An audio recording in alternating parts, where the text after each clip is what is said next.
Enquanto o Dória está se unindo ao Rodrigo Maia, eles vão tentar alguma coisa aí para as eleições, o Bolsonaro está se mexendo em outra direção.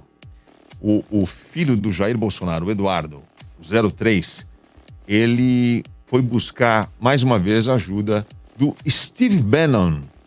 Steve Bannon é o ex-mentor da campanha vitoriosa do Donald Trump em 2016 e ele recebeu o Eduardo Bolsonaro na semana passada em um evento que ele foi um dos organizadores e palestrante. O evento foi organizado pelo Bannon e pelo empresário milionário Mike Lindell. Ele é um empresário ficou bastante conhecido por financiar teorias conspiratórias, negacionistas.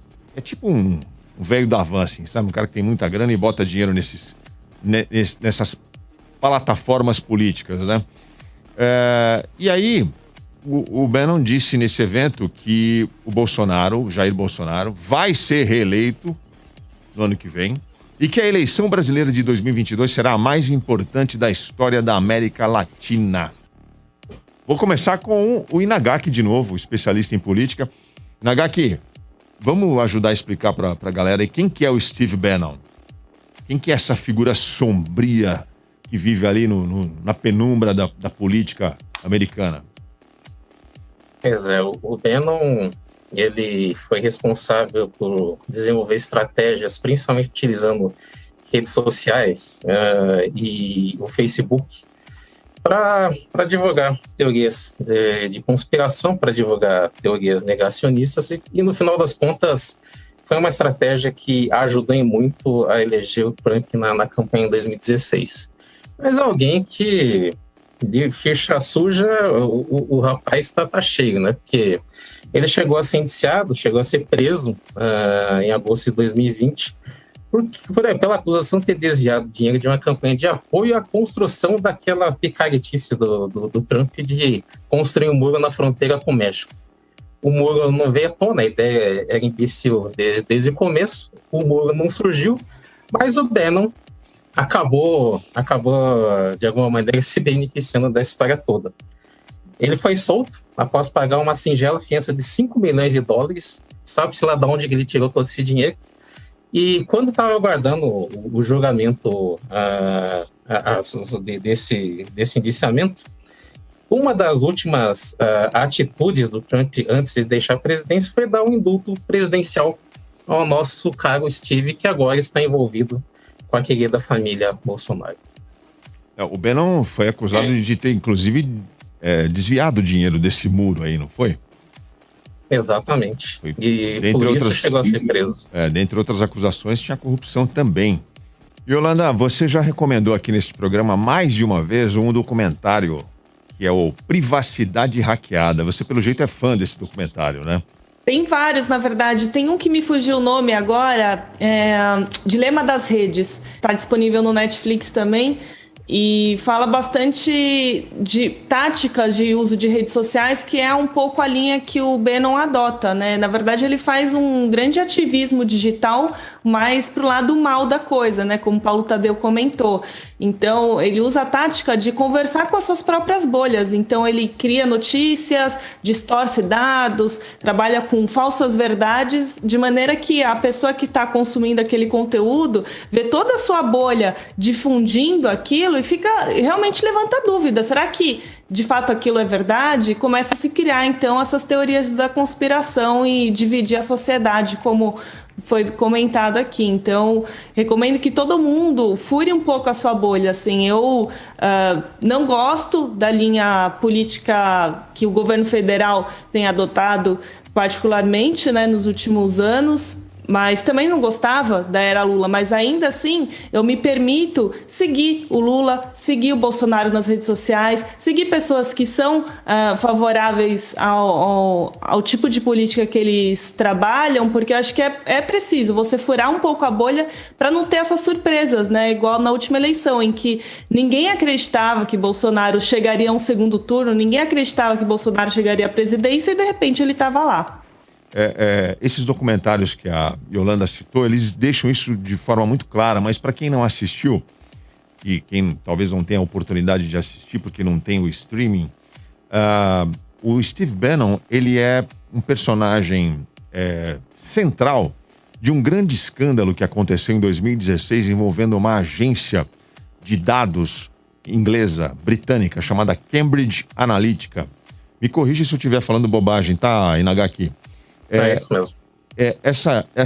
Esse escândalo, por que houve um escândalo ali? Porque essa agência participou da manipulação de informações que circulavam pelas redes sociais de milhões de pessoas, e isso alterou o resultado de duas importantes votações. Uma, a do Brexit, e a outra, a eleição do Trump. E como é que é? Eu vou resumir aqui a história. Como é que é o método? Eles, através de dados coletados por essa agência, eles conseguem traçar o perfil do perfil de cada usuário do Facebook, se aquela pessoa está convicta em quem ela vai votar ou se ela está em dúvida. Quando a pessoa está em dúvida, esse perfil é considerado um perfil vulnerável. E aí eles separam esses perfis que são, vulneráveis a uma outra opinião e bombardeiam esses perfis, as timelines desses perfis, com uma série de notícias e informações erradas, falsas, fake news, com a intenção de quê? De trabalhar a opinião, de manobrar a formação da opinião daquela pessoa que foi considerada vulnerável na rede social. É mais ou menos isso, não é, Inagaki? Sim, e vale lembrar, citando o documentário que a Holanda comentou, Dilema das Redes, ele foi disponibilizado gratuitamente pela Netflix no canal deles em inglês, tá? Então, agora você não precisa assinar a Netflix para assistir esse documentário. Você vai procurar por The Social Dilemma. Ele foi disponibilizado ontem, inclusive, na íntegra no YouTube. Com legendas em inglês, pelo menos. E acho que o Dilema das Redes vale a pena ser assistido porque é uma boa introdução a quem realmente não tem ideia do quanto nós podemos ser manipulados através de todos os dados que a gente compartilha o tempo todo na internet e em redes sociais. É aquela história, de repente você pesquisa no Google informações sobre, por exemplo, uma geladeira, e aí toda vez que você navega na rede, seja algum aplicativo, algum site, começam a aparecer anúncios de geladeira por aí. Faz parte de toda a história de como os seus dados estão sendo rastreados e como isso tudo acaba sendo utilizado para, primeiro, fazer com que você seja impactado por anúncios que supostamente têm a ver com o que você está procurando, com o que você está pensando. Só que dentro disso tudo, na verdade, a manipulação dos dados que nós compartilhamos na internet o tempo todo é só a ponta de um iceberg, porque, como você estava comentando, Aldrin, quanto mais você escava todas as informações que são compartilhadas, mais você sabe sobre o que uma pessoa está pensando, quais são suas dúvidas, quais são seus hábitos de consumo, e a partir daí você rastrear informações que podem e no final acabam sendo utilizados contra você. Você acaba sendo manipulado, muitas vezes sem você sequer ter ideia de como corporações, como os anúncios acabam utilizando todos esses dados para fazer com que você tenda a pensar uma coisa ou outra. E o Dilema das Redes é uma boa introdução a todo esse universo. É muito bom, é muito bom. Eu gosto bastante daquele outro documentário também, o Privacidade Hackeada. As pessoas acham que os dados que estão sendo compartilhados é só aquela parte que racionalmente você quis compartilhar, né? Então, é o dado que você preencheu ali em algum formulário, mas o documentário vai além e mostra que, por exemplo, o fato de você parar mais em algum tipo de imagem ou de você curtir mais algum tipo de postagem, por exemplo, relacionado a combate a drogas ou combate ao aborto, já vai moldando um pouco como é que é seu pensamento, e a partir disso eles vão coletando os dados, enfim, e aí de fato começam a trabalhar com a sua opinião. Essa reunião de agora vai ter sérios reflexos e preparem-se porque o ano que vem a briga vai ser feia, cada vez mais feia. Tudo que a gente viu nas últimas eleições vai parecer que é discussão de comadre, conversa de freira perto do que vem ano que vem. As tecnologias estão mais avançadas, você manipula vídeos com muito mais facilidade, isso vai ser utilizado assim de maneira frequente e as pessoas vão ficar em dúvida. Até aquilo ser desmascarado, vai ficar a dúvida no ar. Dependendo de quanto tempo essa dúvida fique no ar, você acaba com uma candidatura aí em questão de dias. Vai ser uma guerra, vai ser a eleição mais suja de todos os tempos, né, Inagaki? Eu acho que o que a gente pode dar como certo é que Steve Bannon vai estar participando dessa eleição. Acho que não tem mais o que disfarçar, né? Eu acho que essas visitas do Eduardo a ele, essas declarações... O Bannon declarou aí que as urnas eletrônicas brasileiras também não funcionam, que teve fraude. Quer dizer, ele está com o mesmo texto, ele já está sintonizado com o texto bolsonarista. Ele deve participar, sim, diretamente da campanha do Bolsonaro.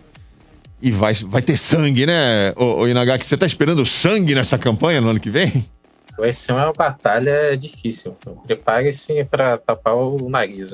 Pois é. Olha, uma outra notícia que tem a ver com o assunto foi o que o TSE fez, o Tribunal Superior Eleitoral, através do ministro Luiz Felipe Salomão. Ele atendeu na semana um pedido da Polícia Federal para bloquear o dinheiro pago pelas redes sociais a canais, páginas e sites bolsonaristas que são investigados por propagarem fake news sobre as urnas eletrônicas. Segundo a Polícia Federal, tem uma engenharia criminosa que transformou-se em negócio, que é a divulgação das mentiras sobre as urnas eletrônicas e outros temas. Tem a ver, diretamente a ver com o que a gente estava conversando aqui, e vale a pena a gente reforçar, né? Essa engenharia que a Polícia Federal se refere, quem quer comentar? Como é que funciona isso? O cara monta um canal de YouTube, já tem um público ali esperando por aquele tipo de conteúdo, o cara joga um monte de desinformação, fake news e ganha dinheiro com isso? Um dos grandes problemas atuais, quando a gente analisa redes sociais, é o fato de que os algoritmos costumam valorizar não aquela postagem que é mais ponderado, que quer ouvir o lado X ou o lado Y.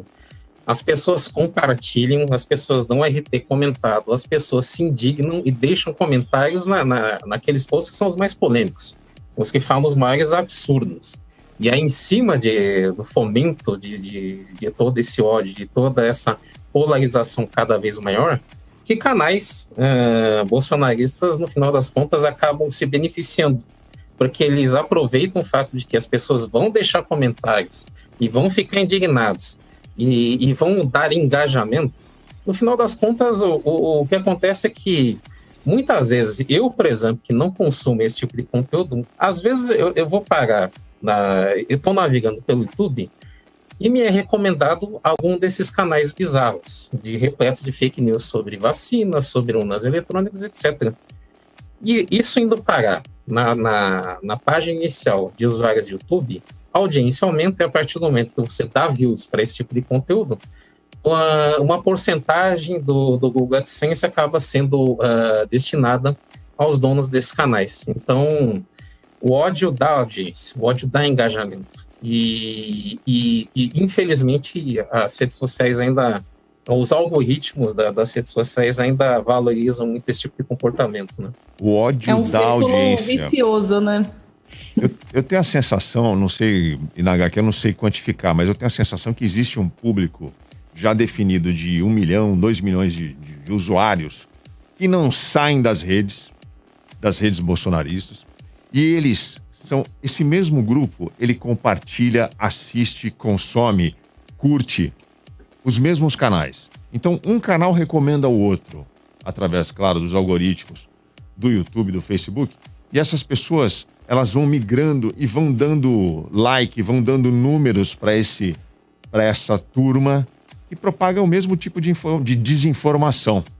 Eu vou dar um exemplo aqui, que acho que é conhecido, eu não sei o nome do programa do Lacombe na Rede TV. É um programa conhecido por divulgar uma série de informações erradas ali, sobre vacina, sobre urna eletrônica. Eles têm o texto, né, da rede bolsonarista, isso já é conhecido, isso já é sabido. Na TV, eles dão 0 de audiência, traço.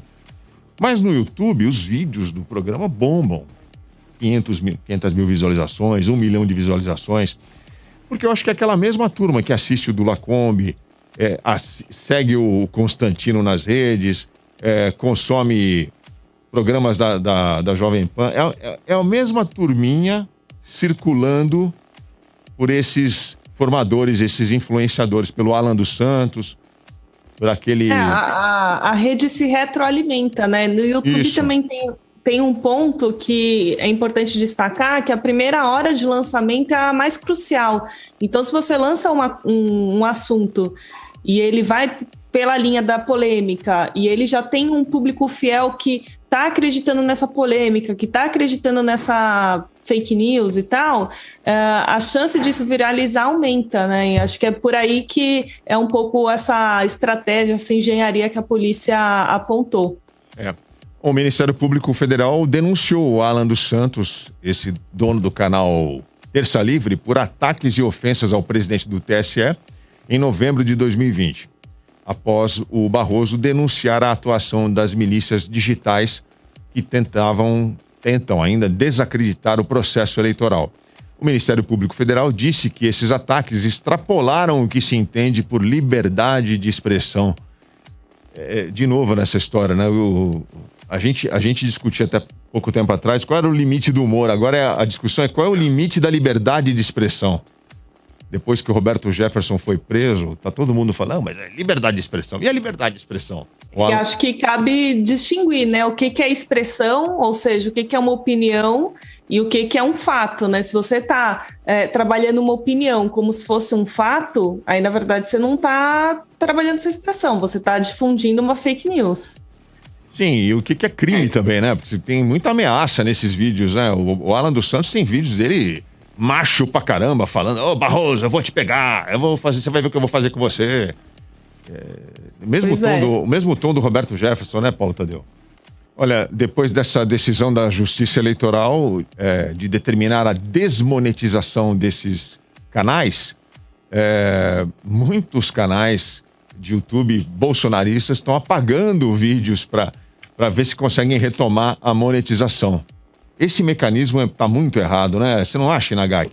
É complicado porque, realmente, você veja que aquele velho lema, follow the money, continua valendo, né? A partir do momento que você começa a rastrear quem está financiando essas coisas todas, quem está interessado em que notícias a respeito de desmoralização de urnas eletrônicas ou vacinação, ou tantas outras fake news que a gente está vendo sendo disseminadas, a partir do momento que se investiga a fonte, aí é que o bicho pega, né, Aldrin? Aí que realmente atitudes começam a ser tomadas. Do tipo, finalmente estamos vendo esses canais apagando vídeos que são claramente mentirosos, mas até rolar isso, já muito estrago está sendo feito. Muito, exatamente, esse é o ponto. Muito estrago foi feito e esses caras ganharam muito dinheiro.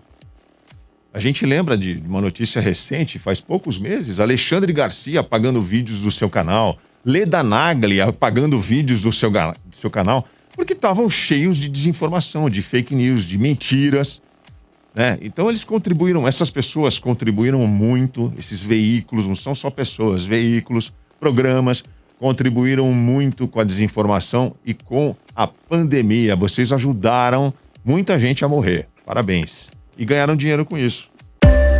A grande verdade.